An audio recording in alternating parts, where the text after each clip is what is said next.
বিশিষ্ট নারী শিক্ষাবিদের অগ্রগণী মহিলা রূপে আমরা আমাদের দেশে যাকে সমাজ সংস্কারকের ভূমিকায় অবতীর্ণ হতে পেয়েছি। বর্তমান ভারতবর্ষে একজন দলিত সম্প্রদায়ের নারী রূপে যিনি শিক্ষাক্ষেত্রে যুগান্তকারী ভূমিকায় অবতীর্ণ হয়েছিলেন, এই মহর্ষি সাবিত্রীবাঈ ফুলের আজকে পূর্ণ জন্মজয়ন্তী। এই দিবসে ত্রিপুরা প্রদেশ কংগ্রেসের ওবিসি ডিপার্টমেন্টের উদ্যোগে তার জন্মদিন যথাযোগ্য মর্যাদায় পালন করার লক্ষ্যে প্রতিকৃতিতে শ্রদ্ধার্ঘ্য অর্পণ করে আমাদের সমগ্র দেশের জনগণের সঙ্গে আমরাও সামিল হয়েছি। শুধু একজন নারী শিক্ষক রূপেই নয়, ভারতবর্ষের প্রথম মহিলা শিক্ষিকা এবং নারী শিক্ষার জন্য বিদ্যালয় স্থাপন করে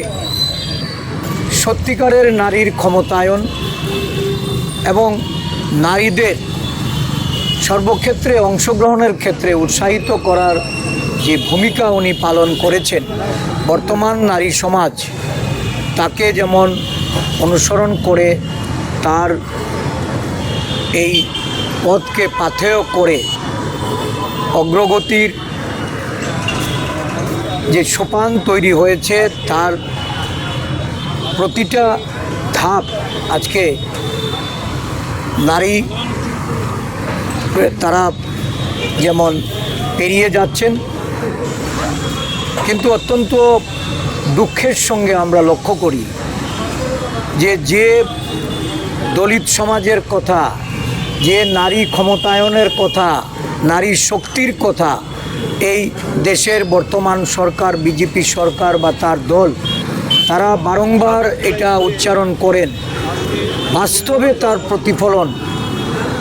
এই ধরনের মহিষী নারী যাকে নিয়ে একটা চিত্র রূপায়িত হচ্ছে, একটা সিনেমা তৈরি হয়েছে। এই সিনেমাটা আজকে দীর্ঘদিন ধরে তার সেন্সরের কথা বলে একে আটকে দেওয়া হয়েছে। তার বাস্তব চিত্র এতে প্রকাশ পায় যে যারা দলিতের কথা মুখে বললেও কার্যত অনুপ্রেরণার ক্ষেত্রে যে মহিষী নারীর ভূমিকা, একটা দেশের নারী শক্তির উন্নয়নের ক্ষেত্রে অনবদ্য, তার চলচ্চিত্র তারা স্পন্সরশিপের নাম করে নানাভাবে একে কাটাছেঁড়া করার জন্য, তার মধ্যে দলীয় যে দিক, সেই দিকগুলিকে ইম্পোজ করার জন্য একে আটকে রাখা হয়েছে। এতে করে দেশের সরকারের মনোভাব বা শাসক দলের মনোভাব যেমন আজকে প্রকাশিত হচ্ছে, সাথে সাথে আমরা ওনার প্রতি শ্রদ্ধা নিবেদন করে আমরা দাবি জানাবো যে অতি সত্বর সাবিত্রীবাঈ ফুলেকে এই দেশের সমগ্র নারী সমাজকে, তাদেরকে উৎসাহিত করতে, তাদের আরও বেশি করে ক্ষমতায়নের লক্ষ্যে উৎসাহিত করার জন্য, অনুপ্রাণিত করার জন্য অবিলম্বে যেন এই ছবি মুক্তি দেওয়া হয় এবং তার যে জীবনশৈলী, তার যে নারী সমাজের প্রতি যে অবদান, এটাকে উন্মোচন করার জন্য সমগ্র দেশবাসীর কাছে অবিলম্বে এই সিদ্ধান্ত যেন সরকার গ্রহণ করে। পরিশেষে আমি ওনার